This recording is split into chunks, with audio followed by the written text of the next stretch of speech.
Olá pessoal, tudo bem com vocês? Meu nome é João Paulo Macedo e eu ajudo motoristas de todo o Brasil a exercerem o seu direito de defesa. Pessoal, neste vídeo vamos bater um papo a respeito de uma situação curiosa que chegou para mim. Um órgão de trânsito não quis protocolar uma defesa por um simples motivo. Quer saber qual? Então fica comigo até o final desse vídeo.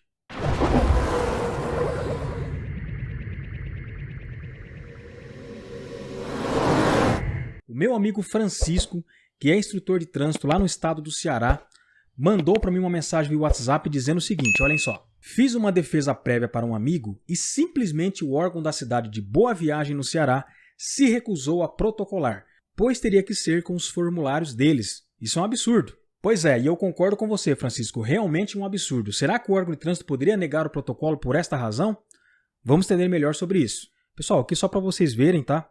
Essa é a defesa que o Francisco fez à época, ele mostrou para mim aqui. Quando ele chegou para poder protocolar, o órgão se recusou dizendo que não pode ser feita a defesa desta forma, teria que ser com os formulários próprios aí do órgão de trânsito.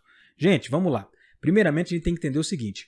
A resolução que regulamenta o envio de defesas e recursos é a 900 de 2022. Vejam o que diz o artigo 3º dela.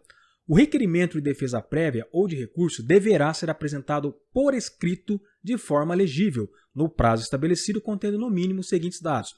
Aí vai trazer nos seus incisos quais são os dados mínimos que devem constar aí dessa defesa ou desse recurso. Como, por exemplo, o nome do órgão, nome e endereço completo, aí, a qualificação completa do requerente, a placa do veículo, o número do auto de infração. Vai trazer também a questão da exposição dos fatos, fundamentos legais, os documentos que comprovam a alegação, a data do requerimento e também, por último, ali, a assinatura do requerente ou do seu representante legal.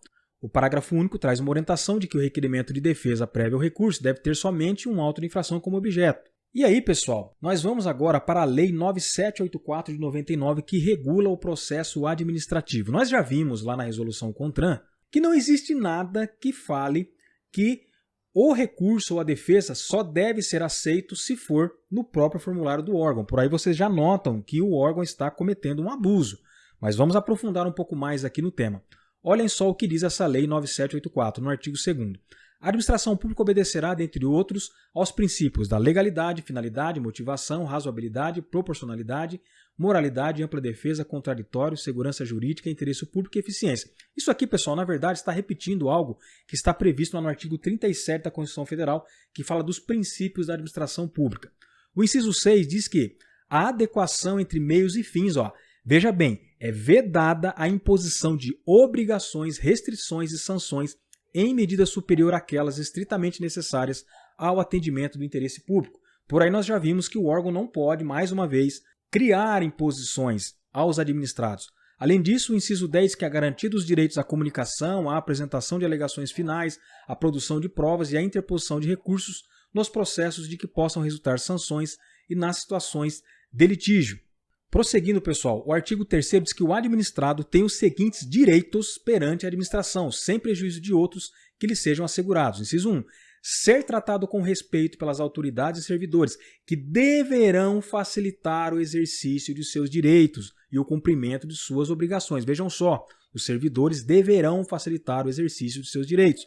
Além disso, artigo 6º, o requerimento inicial do interessado, salvo casos em que for admitida a solicitação oral, deve ser formulado por escrito e conter os seguintes dados. Aí, pessoal, na verdade está repetindo aqueles mesmos dados da Resolução 900 de 2022. Prosseguindo ainda no artigo 6º, vejam só o que diz o parágrafo único, que está inclusive em destaque na tela de vocês. É vedada à administração a recusa imotivada de recebimento de documentos, devendo o servidor orientar o interessado quanto ao suprimento de eventuais falhas. E para a gente finalizar aqui, o artigo 7º diz que os órgãos e entidades administrativas deverão elaborar modelos ou formulários padronizados para assuntos que importem pretensões equivalentes. Resumindo isso aqui para vocês, pessoal, significa que o órgão de trânsito não pode se recusar a receber o seu requerimento, desde que ele seja por escrito, e além disso, o órgão de trânsito ele deve elaborar esses formulários. Quando você vai até um órgão de trânsito para protocolar a sua defesa ou seu recurso, você está ali naquele momento, o órgão de trânsito ele pode te ofertar aquele formulário próprio deles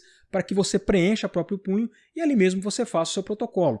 Porém, ele não pode vedar que você faça ali o seu requerimento por conta própria, usando do seu próprio modelo, usando do Word, até mesmo escrito a caneta.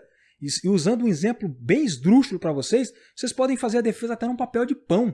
se está por escrito de forma legível, o órgão não pode recusar o recebimento. Então isso é muito grave, isso não pode acontecer. Eu espero que esse vídeo chegue até o órgão de trânsito de Boa Viagem no Ceará e também para outros que cometam aí esta mesma arbitrariedade, porque vocês estão contrariando a lei. E eu já fiz um outro vídeo aqui no meu canal falando a respeito de toda a fundamentação legal caso você vá até um órgão de trânsito e ele se negue a protocolar o seu pedido. Às vezes um pedido de cópia de um auto de infração, um pedido de vistas do processo, o órgão de trânsito não pode se negar. E se você quer saber onde está escrito isso, qual é a fundamentação, vou deixar aqui na descrição desse vídeo o link para que você possa ser direcionado para um outro vídeo. Bom, pessoal, essa é a realidade enfrentada por quem defende condutores.